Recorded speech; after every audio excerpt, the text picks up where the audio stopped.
स्वागत है फिर से आपके प्रिय चैनल पर एन एक्सपर्ट सॉल्व गुरु। और आज हम लोग बात करने वाले हैं बिहार विधानसभा और परिषद के एएसओ के जीके जीएस मॉक टेस्ट। जी हाँ दोस्तों, काफ़ी लंबे समय से बच्चों का इंतजार कर रहा था कि सर जीके जीएस का मॉक टेस्ट लेकर आइए, और मैंने बोला भी था कि बहुत जल्द मॉक टेस्ट आएगा। सो आज से दिन की शुरुआत होने वाली है मॉक टेस्ट का। ये मॉक टेस्ट मुख्य रूप से आप लोगों का जब तक एग्ज़ाम नहीं हो जाएगा यानी जून के लास्ट तक, तब तक ये मॉक टेस्ट डेली आपको आएगा। बात करते हैं कि एएसओ का सिलेबस चाहे वो परिषद हो या फिर सभा हो, दोनों का सेम रहने वाला है। 40 नंबर जीके जीएस और 30 नंबर में आपका मैथ और साइंस होने वाला है, और 30 नंबर का रीजनिंग।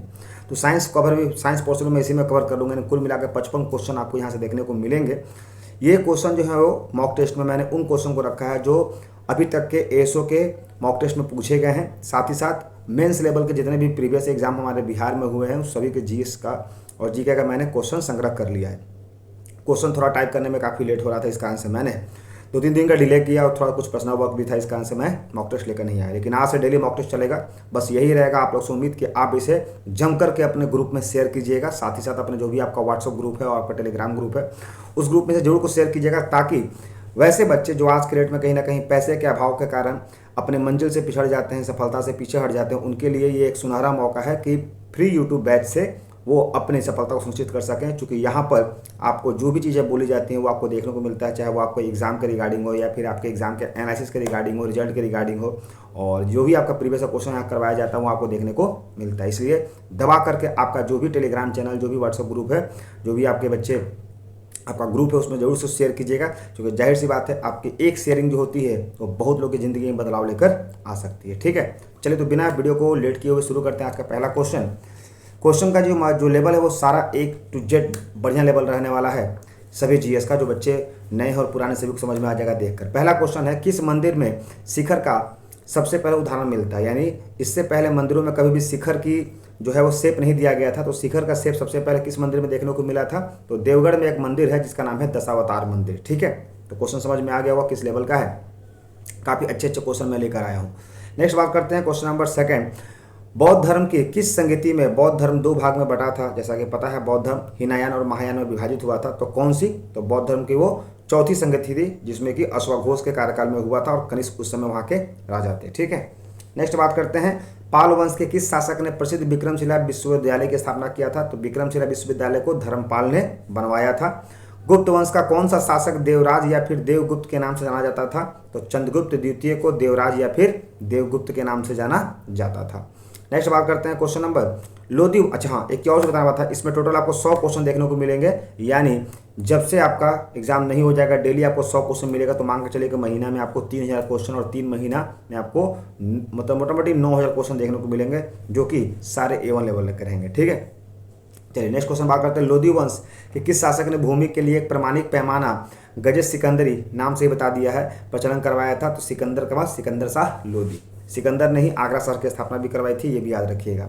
सल्तनत काल में सदका क्या है? काफ़ी टफ क्वेश्चन था मेन लेवल में, ये बेंच में पूछा गया है। तो सदका जो है वो एक प्रकार का धार्मिक कर है जो हिंदुओं पर लगाया जाता था। ठीक है, नेक्स्ट, सम्राट अकबर ने जैन धर्म में जैनाचार्य हरि विजय सूरी को क्या उपाधि दी गई थी? जैसा कि आप क्वेश्चन देख रहे हैं, ये क्वेश्चन नॉर्मली आपको देखने को नहीं मिलता है, क्योंकि सारे मेंस लेवल क्वेश्चन है, और यहाँ का मेंस लेवल क्वेश्चन ही पीटी में पूछे जाते हैं, क्योंकि वहाँ पर हमारे यहाँ पीटी जो है वो डिस्क्रिप्टिव होता है। ठीक है, तो यहाँ पर सम्राट अकबर की बात करते हैं तो उन्होंने जैन धर्म जैनाचार्य को जगत गुरु की उपाधि दी थी।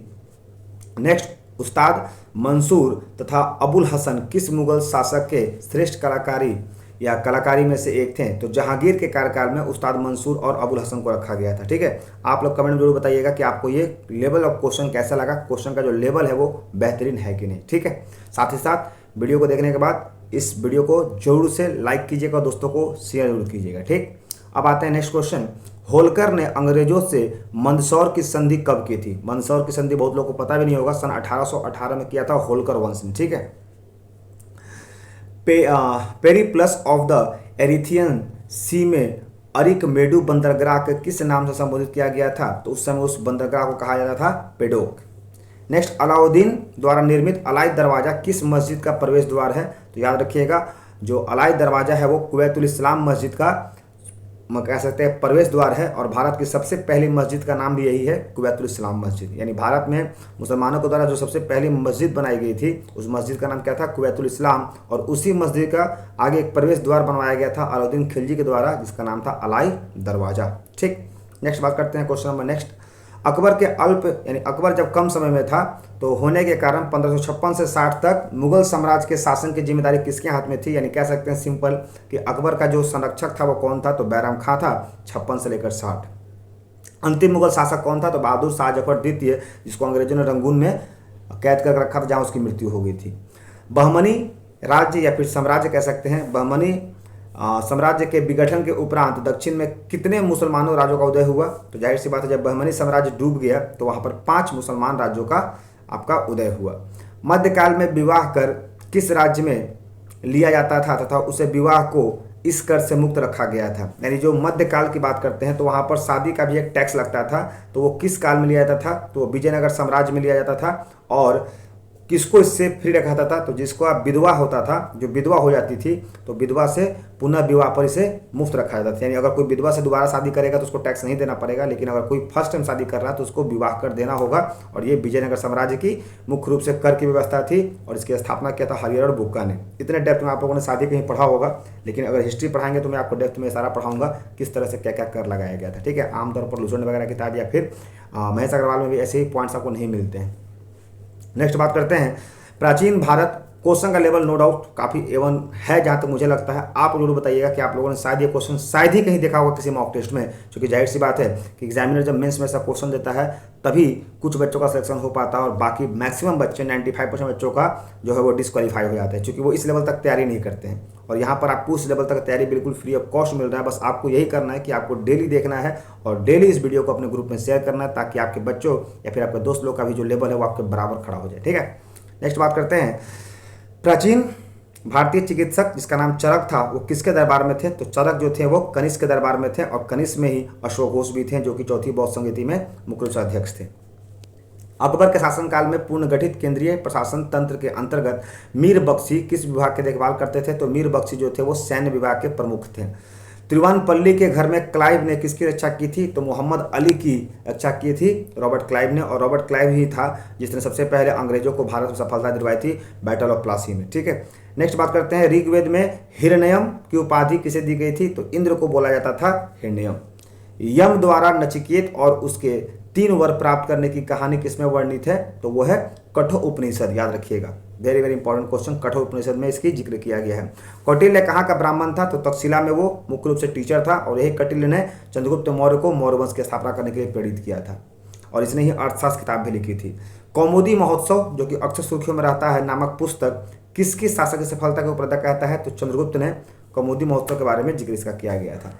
नेक्स्ट, कलहन की राजतरंगिणी, कलहन के द्वारा लिखा गया था राजतरंगिणी में वर्णित अंतिम शासक कौन था, तो अंतिम शासक जयसिंह के बारे में कहा जाता है। ठीक है, नेक्स्ट बात करते हैं कुतुबुद्दीन ऐबक का मकबरा कहाँ स्थित है, तो कुतुबुद्दीन ऐबक जो कि मुख्य रूप से घोड़े से गिर करके मर गया था, इसकी जो समाधि है वो लाहौर में स्थित है। रजिया की सफलता का सबसे बड़ा कारण क्या माना जाता है, तो तुर्कों का अमीरों और षड्यंत्र, यानी रजिया सुल्तान जो पहली महिला शासक थी इसको तुर्कों ने षड्यंत्र के माध्यम से गिरा दिया था सत्ता से। नेक्स्ट बात करते हैं दिल्ली के किस सुल्तान ने अपने सिक्कों से खलीफा का शब्द हटाया था, तो दिल्ली में मोहम्मद बिन तुगलक जो कि काफ़ी पढ़ा लिखा था लेकिन सबसे अयोग्य शासक साबित हुआ, क्योंकि जब ये मरा था तो इसके बारे में कहा गया था कि इसको प्रजा से और प्रजा को इससे मुक्ति मिल गई, इसने खलीफा शब्द को हटवाया था। नेक्स्ट बात करते हैं पुरंदर की संधि या फिर पुरंदर के घेरे में तोप खाने के अधिकारी के रूप में किस विदेशी यात्री ने भाग लिया था, तो मनुची जो कि मुख्य रूप से तोप का तोपची था, ये मनुची इसने ही भाग लिया था पुरंदर के घेरे में। ठीक है, नेक्स्ट बात करते हैं क्लाइव ने सैनिक सुधारों के लिए सेना को 3 भागों में बांटा था। जैसा कि बात होगा रॉबर्ट क्लाइव जो था वो मुख्य रूप से ब्रिटिश का संस्थापक माना जाता है पावर का इंडिया में, तो इसने सेना को 3 भाग में बांटा था। सेना का एक भाग मुंगेर में, दूसरा भाग बांकीपुर पटना में नियुक्त किया था, और तीसरा भाग कहाँ नियुक्त किया गया था, तो इलाहाबाद में किया गया था। नेक्स्ट बात करते हैं बीबी का मकबरा जो कि मुख्य रूप से औरंगाबाद में है, इसको किसने बनवाया था, तो औरंगजेब ने बनवाया था अपने बीबी के नाम पर, और उस बीबी का नाम क्या था, रबिया दुरानी। ठीक है, प्रसिद्ध चित्र की बात करते हैं बाज के चित्रकार कौन थे। एक चित्र है पहले एक बाज का चित्र पहले बनाया जाता था, उस बाज के चित्र को काफ़ी खूबसूरत बनाया गया था, और उसका बनाने वाले आर्टिस्ट का नाम था उस्ताद मंसूर। ठीक है, प्रसिद्ध ग्रंथ एक लिखा गया था सिद्धांत शिरोमणि, बहुत बार क्वेश्चन ये मेंस में देखने को मिला है। सिद्धांत शिरोमणि जो था एक ग्रंथ है, या फिर लीलावती, इसके लेखक कौन है? तो भास्कराचार्य। शिशुपाल वध किसकी कृति है? तो शिशुपाल वध जो है वो माघ की कृति है। नेक्स्ट, स्यादवाद का अर्थ क्या होता है? तो स्यादवाद का मतलब होता है शायद है भी और नहीं भी, यानी कहते हैं ना शायद पढ़े भी हैं और नहीं भी, तो स्यादवाद। ठीक। अकबर का शिक्षक कौन था? तो अकबर का संरक्षक था बैरम खां। इसका जो शिक्षक था जिसको तालीम दिया था वो थे मीर अब्दुल लतीफ़। मीर अब्दुल लतीफ़, ये शायद बहुत कम बच्चों को पता होगा। प्रसिद्ध कोहिनूर हीरा जो कि शाहजहां को किसने भेंट किया था? तो शाहजहां को उसको भेंट किया था मीर जुमला ने। मीर जुमला ने।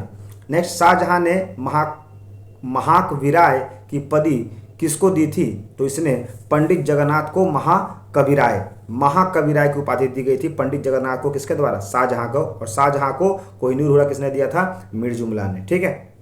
नेक्स्ट, अकबर के समय में बनी जो थी वो पहली महत्वपूर्ण इमारत कौन थी? तो अकबर जो कि मुगल काल में सबसे योग्य और सबसे सक्षम और शक्तिशाली शासक था, उसके समय में सबसे पहले जो इमारत बनाई गई थी वो था हुमायूं का मकबरा, जो कि इसकी मुख्य रूप से बीबी ने बनवाया था। नेक्स्ट, कौन सा मुगल शासक शाही दरवेश या फिर जिंदा पीर के नाम से जाना गया? तो वही जिसने बीबी का मकबरा बनवाया था, औरंगजेब। अंतिम मौर्य सम्राट कौन था? तो अंतिम मौर्य जो सम्राट था वो था बृहदत्त। कौन था? बृहदत्त। ठीक है। नेक्स्ट बात करते हैं, हर्ष के पराजय किसके हाथ हुई थी? तो हर्ष को हराने वाला सबसे पहला जो शासक था वो था हर्षवर्धन को, वो था पुलकेशिन द्वितीय। और इसके बाद ही जो हर्ष को थोड़ा समझ में आया कि नहीं, हमारा टक्कर का भी कोई व्यक्ति है। ठीक है। नेक्स्ट, ललितादित्य किस राज्य का शासक था? ये बहुत ही कम लोग जानते हैं, ये है उड़ीसा। हुमायूं नामा किसकी रचना है? तो इसकी बहन ने किया था, गुलबदन बेगम ने। नेक्स्ट बात करते हैं, एक मालिक हो हुए भी खान हो गया और फिर सुल्तान बन गया, कौन था वो? तो बलबन।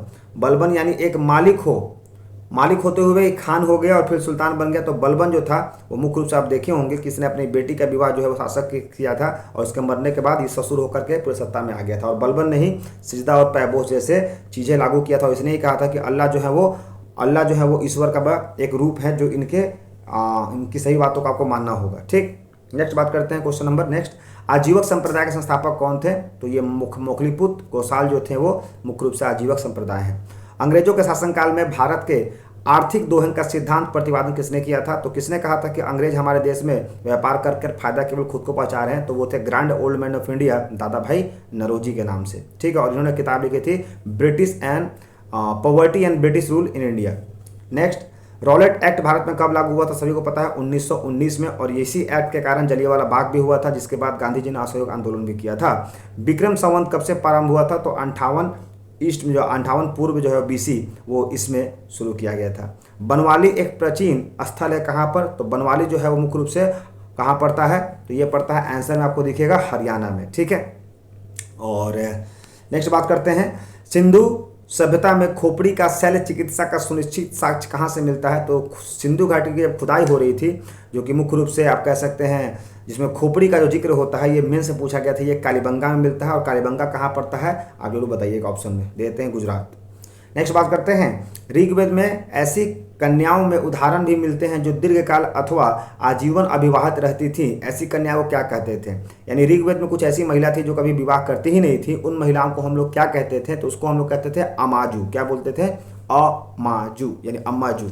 नेक्स्ट, महात्मा बुद्ध के समय कौशल देश के कौन राज्य करता था? यानी कौशल देश के राजा कौन थे? तो वो प्रसन्नजीत थे। ये आपको शायद पता होगा, महात्मा बुद्ध के समय। नेक्स्ट, किस शासक ने वैशाली का परित्याग करके पाटलिपुत्र को मगध की राजधानी बनवाया था? यानी पाटलिपुत्रा से मगध वो उन्होंने राजधानी बनवाया था। तो वैशाली से पाटलिपुत्र आए थे कौन? कालाशोक। कौन?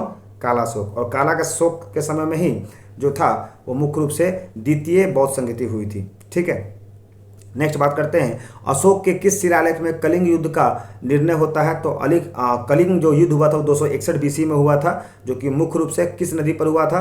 तो आई थिंक जो छोटी सी नदी थी, उस नदी का मैं नाम भूल रहा हूँ, उस नदी के तट पर हुआ था। ये भी क्वेश्चन आया था, मैं आपको कभी करवा दूंगा कि जो कलिंग का युद्ध हुआ था वो किस नदी के तट पर हुआ था? छोटी सी एक नदी थी, उस नदी पर हुआ था। और इसका जिक्र उन्होंने अपने 13वें शिलालेख में किया था। उनकी शिलालेख की जो भाषा थी वो क्या थी? तो वो पाली भाषा थी। ठीक है।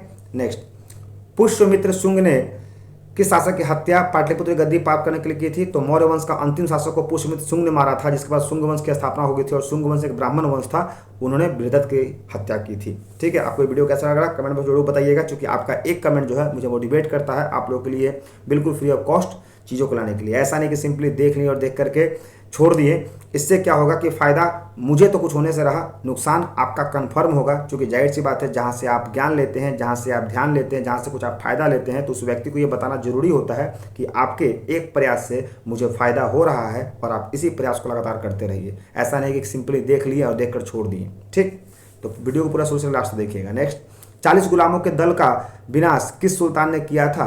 तो ये है बलबन ने। ठीक है, बलबन ने। और आज का ये आखिरी है स्लाइड। महाराजा रंजीत सिंह किसके साथ विचार विमर्श के परिणाम स्वरूप अमृतसर की संधि किया था?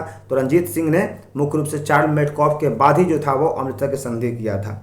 किस शासक के शासनकाल में बहमनियों ने अपने राजधानी गुलमर्ग स्थानांतरित कर बीदर बनाई थी? तो अहमद शाह अब्दाली के समय में। नेक्स्ट, सोमनाथ मंदिर पर महमूद गजनवी ने आक्रमण के समय वहाँ का शासक कौन था? तो भीम प्रथम था, जिसे काफ़ी ज़्यादा इसको पीछे किया था महमूद गजनवी को। और उसके बाद फुतुह उल सलातिन की रचना किसने और किस ईसामी ने किया था? तो 1350 में। सतकर्णी की मृत्यु के बाद 2 अल्पवयस्क पुत्रों वेदश्री और शक्तिश्री का संरक्षण किसने किया था? तो जब सतकर्णी मर गए थे तो उसको बचाने वाले थे नागनिका। नागनिका, जो कि काफ़ी इंपॉर्टेंट क्वेश्चन आता है मेंस में। हाल ही में गाथा सप्तशती नामक ग्रंथ की रचना किस भाषा में की गई थी? तो सप्तशती की जो रचना की गई थी वो की थी प्राकृत भाषा में। और नेक्स्ट, और आज का आखिरी क्वेश्चन, कौन सा शासक प्रत्येक 5वें वर्ष प्रयाग में धार्मिक सम्मेलन किया करता था? तो हर्षवर्धन ने जो था, जो कि हर 5 वर्ष पर प्रयाग में अपना एक तरह से कह सकते हैं धार्मिक सम्मेलन करवाता था। ठीक है दोस्तों, तो ये रहा आज आप लोग का बिहार विधानसभा और परिषद के एएसओ का मॉक टेस्ट 1। आप लोग कमेंट में जरूर बताइएगा कि आप लोग को ये मॉक टेस्ट कैसा लगा, क्वेश्चन का लेवल कैसा लगा, और साथ ही साथ वीडियो को शेयर जरूर कीजिएगा और इसे लाइक जरूर कीजिएगा। ठीक है, तो जय हिंद, जय Bharat, bye bye, take care, that's all, thank you.